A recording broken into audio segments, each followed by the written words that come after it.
প্রাণ ভরিয়ে তৃষা ভরিয়ে মোরে আরো আরো আরো দাও, মোরে আরো আরো আরো দাও। হ্যাঁ, আসলে আমরা মানুষ যত পাই তত চাই, যত চাই তত কিন্তু পাই না। মনটা বড্ড ভারাক্রান্ত, কারণ আমাদের বন্ধু, আমাদের একেবারে মনের অন্তরে কোথাও রয়েছেন রাহুল অরুণোদয় ব্যানার্জি। তিনি আমাদের ছেড়ে স্বর্গলাভ করেছেন। তার মৃত্যু নিয়ে কিন্তু যথেষ্ট ক্ষোভ প্রকাশ করছে টলিউড মহল, এবং যথেষ্ট ক্ষোভ শুধু নয়, যথেষ্ট ক্ষোভ এবং অসন্তোষ। বোধহয় কোথাও একটা কিছু ভুল ছিল, না হলে রাহুল দা আমাদের ছেড়ে এত অল্প বয়সে চলে যেত। যদিও এই যে সমুদ্র নির্জন সৈকত, এটি বকখালির, আর সেটি ছিল তালসারি, কিন্তু সেই তো সমুদ্র সৈকত বটে। তাই বলতে ইচ্ছে হলো আর আপনাদের সাথে শেয়ার করলাম। তাই সবাইকে একটাই কথা বলবো, সমুদ্রে আসলে সমুদ্র পাহাড় অবশ্যই দ্রষ্টব্য স্থান, একটু সতর্ক থাকবেন। আসলে আমাদের সবাইকে একদিন চলে যেতে হবে, সবাইকে, সবারই ছুটিটা নিশ্চিত। অর্থাৎ দিন যখন হয়েছে রাত্রি তো হবেই, জন্ম আছে যখন মৃত্যু আছে। আর সেই মৃত্যুটাকে আমরা মাথায় রেখেও না আমরা মানতে চাই না, বদ্ধ আমরা অন্য কিছুর পেছনে ছুটি, অন্য কিছুর পেছনে ছুটে বেড়াই, ভীষণভাবে ছুটে বেড়াই। কিন্তু সবাইকে একদিন এই সুন্দর পৃথিবী ছেড়ে চলে যেতে হবে।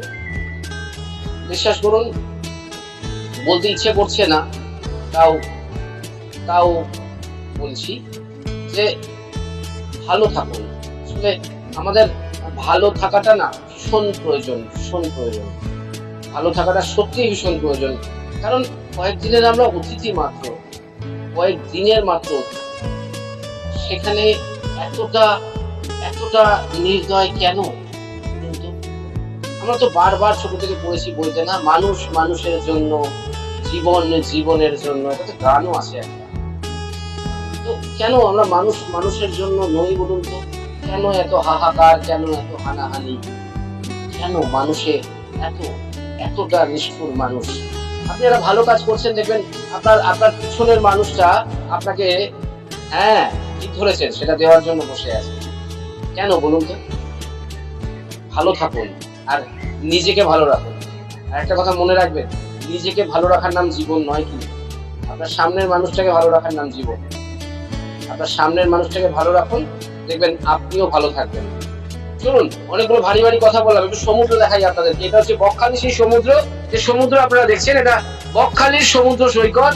এই বকখালির সমুদ্র সৈকত কিন্তু এখানে যথেষ্ট সিনেমা শুটিং হয়, এবং এই বকখালির সমুদ্র সৈকত কিন্তু বলা যেতে পারে সাদা বালির সমুদ্র সৈকত, এবং এখানে প্রায় গোটা 5-6 দেখার মতো জিনিস রয়েছে।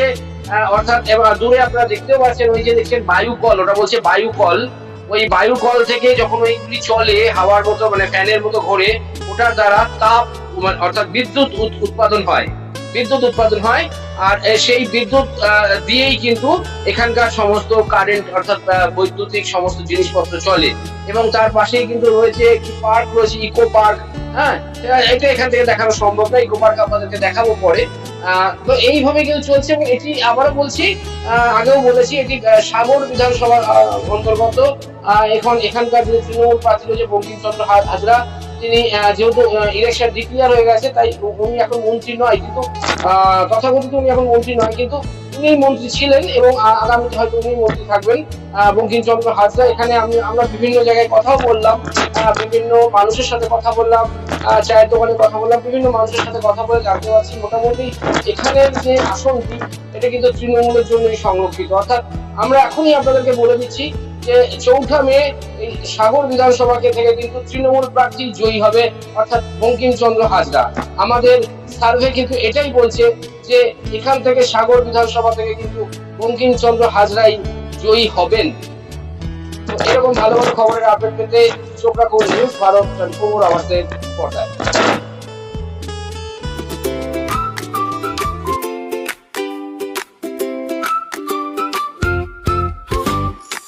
বাঙালির ভালোবাসা মানে একটাই জিনিস, আর সেটা হলো বিরিয়ানি। নমস্কার, আজ আমরা এসেছি আপনার আমার সবার চেনা ও প্রিয় জায়গা কেশরী ধাবাতে। এখানে ঢুকেই যেটা সবার প্রথমে ভীষণ ভালো লাগে সেটা হচ্ছে এখানকার বিউটিফুল অ্যাম্বিয়েন্স। খুব ক্লিন, কোজি এবং কমফোর্টেবল একটা প্লেস। এখানে আপনারা নিজের বন্ধু বান্ধব ও বাড়ির লোকের সাথে নিশ্চয়ই আসতে পারেন।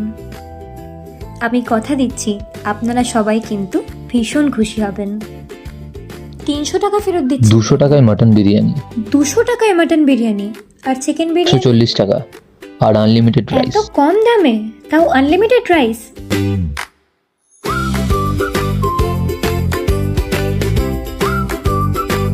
জাস্ট ভাবা যায় না। পিসটা দেখুন একবার, ওয়াও। এটা রয়েছে কাঁচরাপাড়া জ্ঞান মুকুল স্কুলের বিপরীতে।